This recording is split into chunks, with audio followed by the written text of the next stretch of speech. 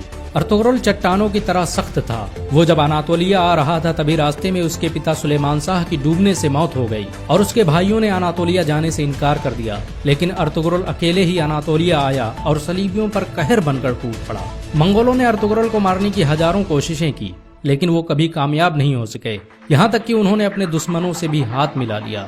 بہت کم لوگ جانتے ہیں کہ صلیبی مسجد اقصی اور مسجد الحرام کو شہید کرنا چاہتے تھے، لیکن ارطغرل نے مسلمانوں کو متحد کر کے ان کے منصوبوں کو خاک میں ملا دیا۔ آپ کو یہ جان کر حیرانی ہوگی کہ یہودی 13ویں صدی عیسوی میں ہی اسرائیل دیش کی استھاپنا کرنا چاہتے تھے اور اس کے لیے انہوں نے مسلم دیشوں کو ختم کرنے کی سازشیں بھی رچی تھیں، لیکن ارطغرل کی وجہ سے ان کے سارے منصوبے فیل ہو گئے، کیونکہ جب سلجوقی سلطنت کو ختم کیا گیا تو ارطغرل نے اپنی حکومت کا اعلان کر دیا۔ 1923 میں جب ترکی کی خلافت عثمانیہ کا انت ہوا تو دستاویزوں سے پتہ چلا کہ خلافت عثمانیہ کو ختم کرنے کے لیے کئی 100 سالوں سے سازشیں کی جا رہی تھی، یہاں تک کہ بہت سے یہودی مسلمانوں کے بھیس میں مسجدوں میں امامت کرتے تھے تاکہ مسلمانوں کے دلوں سے خلافت کی اہمیت نکالی جا سکے۔ ارطغرل نے سلجوقی شہزادی حلیمہ سلطان سے شادی کی تھی۔ اس کے دوسرے بیٹے عثمان کے نام پر ہی اس سلطنت کا نام خلافت عثمانیہ رکھا گیا۔ ارطغرل کے بیٹے عثمان نے جب ترکی میں عثمانی کرنسی کی شروعات کی تو اس پر چھپنے والا پہلا نام ارطغرل غازی کا تھا۔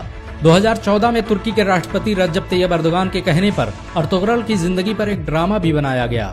ارطغرل کی زندگی پر بنا یہ ڈرامہ اس سمے دنیا میں سب سے زیادہ دیکھا جانے والا ڈرامہ ہے۔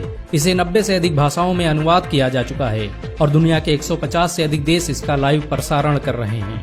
امریکہ نے جہاں اس ڈرامے کو خاموش بم کہا ہے تو وہیں اسرائیل اسے دنیا کے لیے خطرہ بتا رہا ہے، کیونکہ انہیں ڈر ہے کہ مسلمان کہیں پھر سے خلافت کی بات نہ کرنے لگ جائیں۔ سچ تو یہ ہے کہ مسلمانوں کے دلوں میں ارطغرل کا نام آج بھی زندہ ہے، مسلمان انہیں آج بھی عزت کی نظروں سے دیکھتے ہیں۔ اگر ایک مسلمان ہونے کے ناطے آپ کو گرو محسوس ہوا ہو تو اس ویڈیو کو لائک اور شیئر ضرور کریں۔ ایسی اور ویڈیو کو دیکھنے کے لیے ہمارے چینل کو سبسکرائب کریں، گھنٹا ضرور